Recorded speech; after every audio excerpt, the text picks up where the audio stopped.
Papo Reto de hoje tem o tema de hoje, a gente vai falar sobre imposto de renda. Acompanhe comigo, VT, depois nós vamos conversar e aprofundar o assunto com um economista. Vamos lá.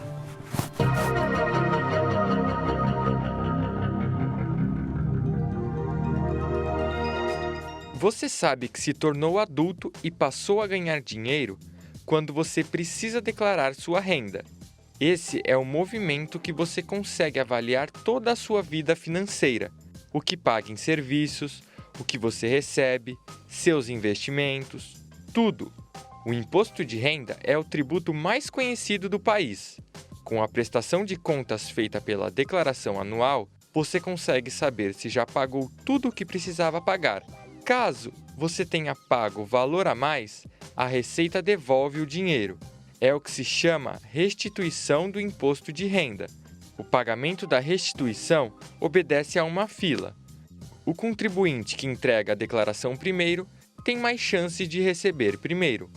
Algumas pessoas têm preferência no pagamento, ou seja, recebem antes dos demais contribuintes, independente do lugar na fila. Mas para que ocorra tudo da maneira correta, o que eu devo declarar?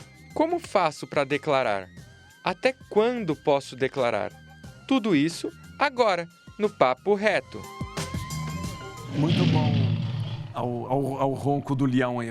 Não ronco, não. Rugido do leão. Olha, agora sim, não era aquela vaca que ele tinha colocado. Eu vou conversar agora e a gente vai conversar sobre impostos de renda, principalmente sobre a declaração de imposto de renda, com Vinícius Machado. Vinícius Machado é economista, gestor financeiro, economista pela Universidade Federal do Rio Grande do Sul, gestor de investimentos independente, né? 15 anos de experiência no mercado financeiro, consultor, uma pessoa que a gente pode tirar todas as dúvidas, uma pessoa que a gente pode, de repente, procurar para que ele possa nos ajudar. Conversa agora e seja bem-vindo, Vinícius Machado, muito obrigado por estar conosco aqui na Rede Vida de Televisão, seja bem-vindo. Muito obrigado pelo convite. Obrigado. É o assunto mais pertinente do momento, né? O imposto de renda. É verdade, você tem razão, mais pertinente e que mais tira a nossa paz nesse tempo também, né, Vinícius? Vinícius? É verdade. Eu só vou fazer uma pergunta que eu estava perguntando pessoal aqui antes até de começar. Geralmente a data limite da entrega do imposto de renda era 30 de abril. Esse ano também está prorrogado? Exatamente. Prorrogou por mais 30 dias. Então, deu a chance para aquelas pessoas que, por conta da pandemia, tiveram alguma descontrole financeiro, alguma bagunça para rever as contas. Então, isso ajuda de alguma forma, mas é claro que não é que tenha diminuído o valor ou qualquer coisa desse tipo. É só para depois, o último dia da entrega, em 30 dias. Né? Ô Vinícius, eu vou fazer várias perguntas bem básicas, porque é importante, porque são perguntas que as pessoas mandaram para a gente, enviaram para a gente, e você tem uma maneira muito fácil de explicar. Então, eu vou aproveitar mesmo para que você nos explique o básico aqui. Primeiro, a primeira pergunta que eu começo fazendo para você é: quem que é obrigado a declarar um imposto de renda, Vinícius? Uma ótima pergunta. Por vezes, muitas vezes, as pessoas caem na malha fina por uma questão de não ter declarado. Às vezes, a pessoa até pode ter recolhido na fonte os seus rendimentos, ela até não teria mais a pagar, mas se pelo simples fato de não fazer a sua declaração, acaba caindo na malha fina. Os principais motivos para cair na malha fina é quando a pessoa ultrapassou a renda anual de mais de R$ 28.500, mais ou menos, vou arredondar aqui, R$ 2.400 por mês. Quem ganhou mais que R$ 2.400 por mês de rendas declaráveis e não fez o seu imposto de renda, acaba tendo uma grande chance de cair na malha fina, ou ainda quem tem algum tipo de investimento e não declara. Se a pessoa tem, por exemplo, um fundo de investimento, uma única ação de R$10 de uma empresa e não faz a sua declaração, cai na malha fina. Então, é um grande contingente de pessoas que caem na malha fina e, na maior parte das vezes, não são pessoas mal intencionadas, elas simplesmente acabaram deixando passar, né? Muito interessante. Eu não sabia dessa questão do fundo de investimento. Um pouquinho só que você tem, você já tem que declarar aquilo pelo menos, né? Então, né? A declaração, ela parte do pressuposto que eu tenho rendas e bens. Então, qualquer tipo de renda e bem, eu tenho que declarar. Todos. Não existe nenhum tipo de investimentos ou de fontes de renda que não tenha um campo lá para preencher no imposto de renda. Nesse sentido, ele é bem completo. Ô Vinícius, você falou de retido, o imposto que foi retido na fonte e tal. O que significa isso, o imposto que foi retido na fonte?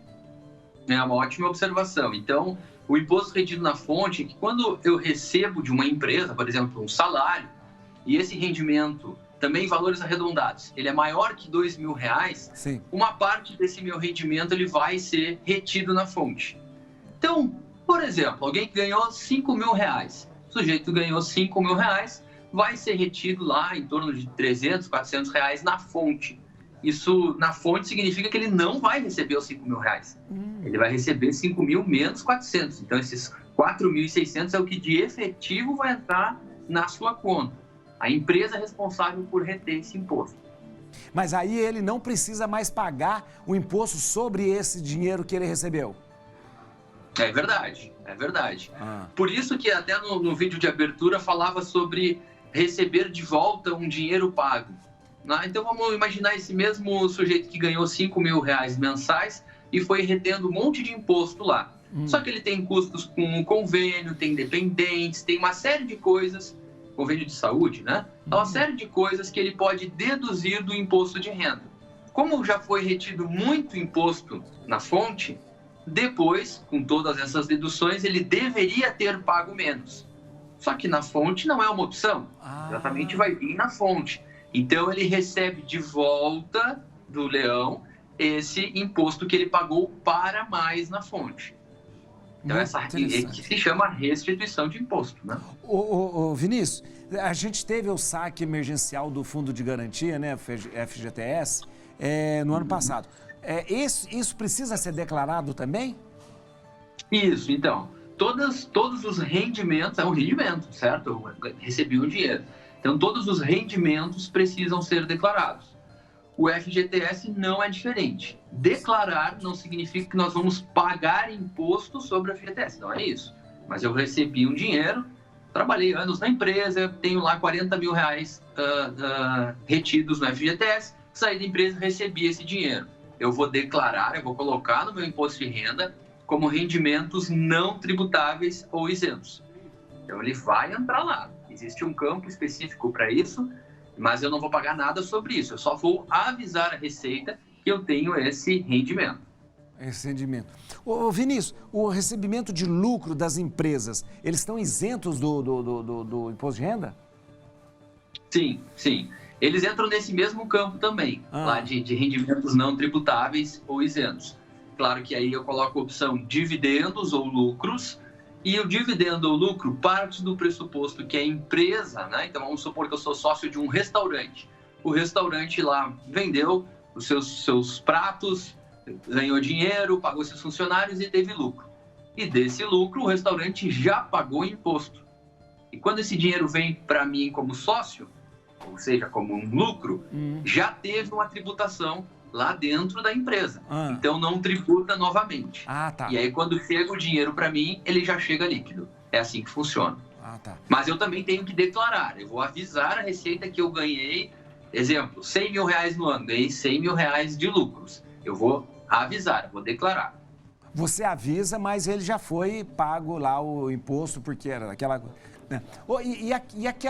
E a questão do auxílio emergencial. O auxílio emergencial, você tem que declarar esse auxílio? Né? Ele é pouquinho, não sei se precisa declarar de repente. Pois é, o que acontece é que na maior parte das vezes as pessoas que receberam auxílio emergencial não ganharam no ano mais do que aqueles 28 mil que eu falei. Sei. Então elas não vão precisar fazer seu imposto de renda. Pode existir algum caso de uma pessoa que vinha ganhando mais durante o ano, tem que fazer a sua declaração de imposto de renda e também, no fim, por alguma questão da pandemia, perdeu seu emprego, entrou na questão do auxílio emergencial, aí existe um campo também para preencher o auxílio emergencial. Mas é um caso bem excepcional. A imensa parte das pessoas, se no ano não ganhou mais do que esses R$2.400 de média, não vai precisar declarar, inclusive, o auxílio emergencial, não vai precisar declarar nada. Mas o auxílio emergencial é uma renda. Ele soma nesse total de rendas que nós tivemos. Sim. Vinícius, eu só vou conversar com a Simone e já volto. Eu tenho um monte de pergunta para fazer para você, viu? Eu vou falar, eu quero saber sobre a questão do microempreendedor individual, MEI, né, que chama, né? Microempreendedor individual, como se declara, como que faz isso? Sobre imposto de renda.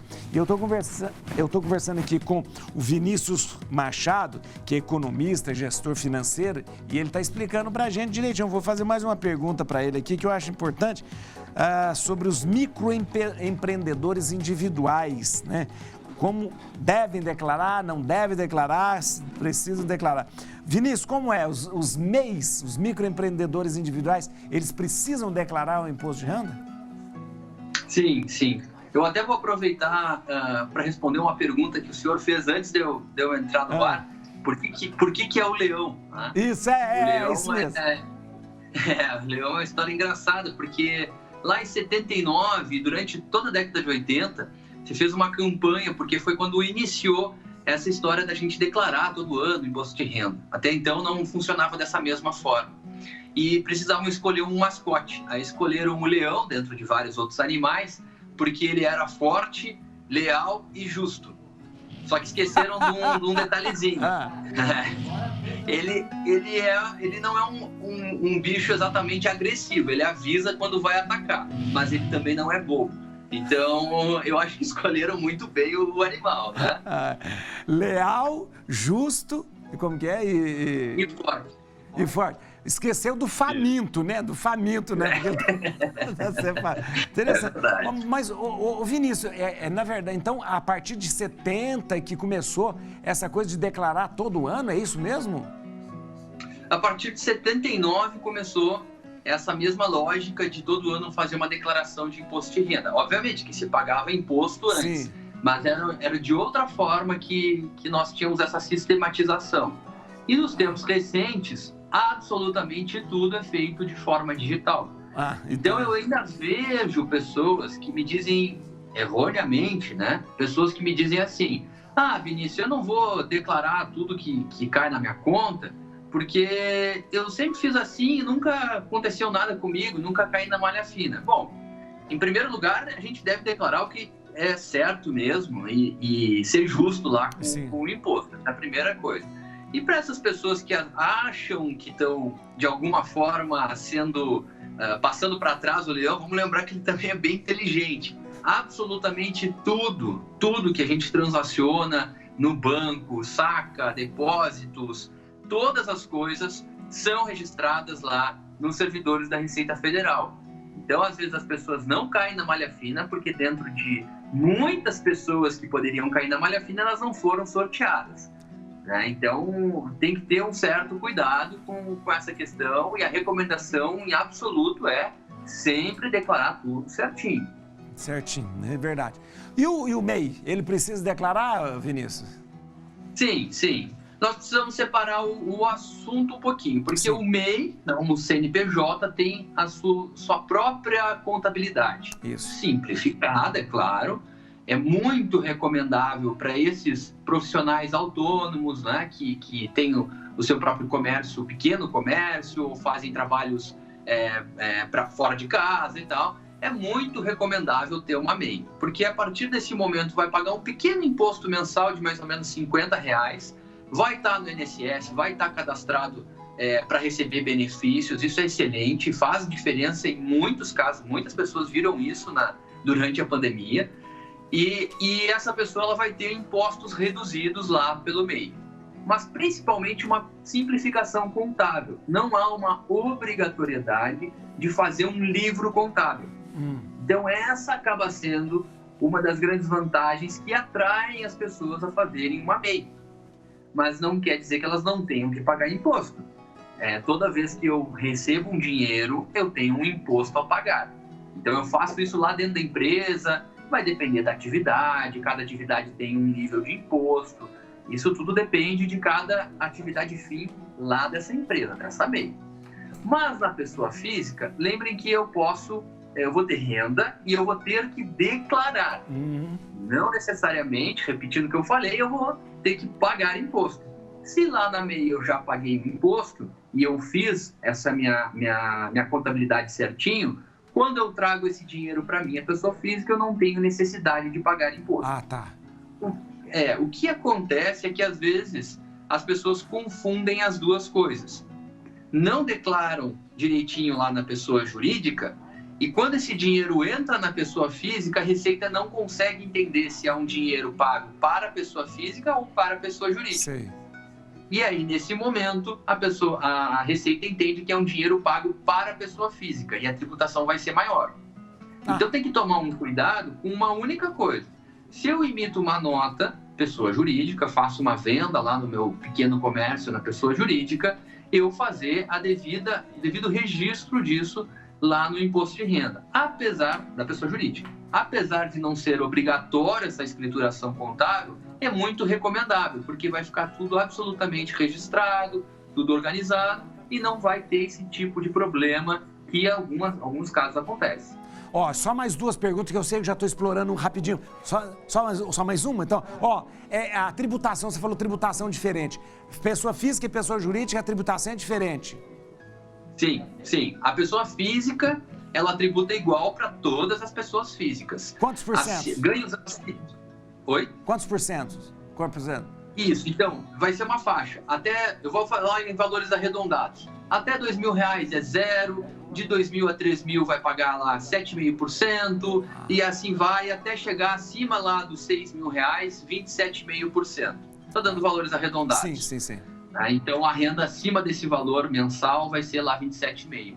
Na pessoa jurídica, aí depende de cada atividade. Podendo ser, assim, um posto de gasolina recolher 3% de imposto, ou uma empresa de serviços recolher em torno de 16% de imposto. Então, realmente depende da atividade fim daquela empresa. Muito bom. Ô, Vinícius, muito obrigado, muito esclarecedor tudo que você trouxe pra gente. Obrigado mesmo, desculpa ter exagerado no tempo aí com você. Muito obrigado mesmo, viu? Obrigado. Seja sempre bem-vindo aqui. Deixa eu dar só os contatos aqui, ó. Atenção, acesse o site www.vm de Vinícius Machado, finanças.com.br. Ou então no TikTok aí, ó, Vinícius Machado Finanças no TikTok, ou então no Instagram, Vinícius Machado Finanças no Instagram. Obrigado, Vinícius. Feito, muito obrigado. Eu que agradeço. Aí que beleza.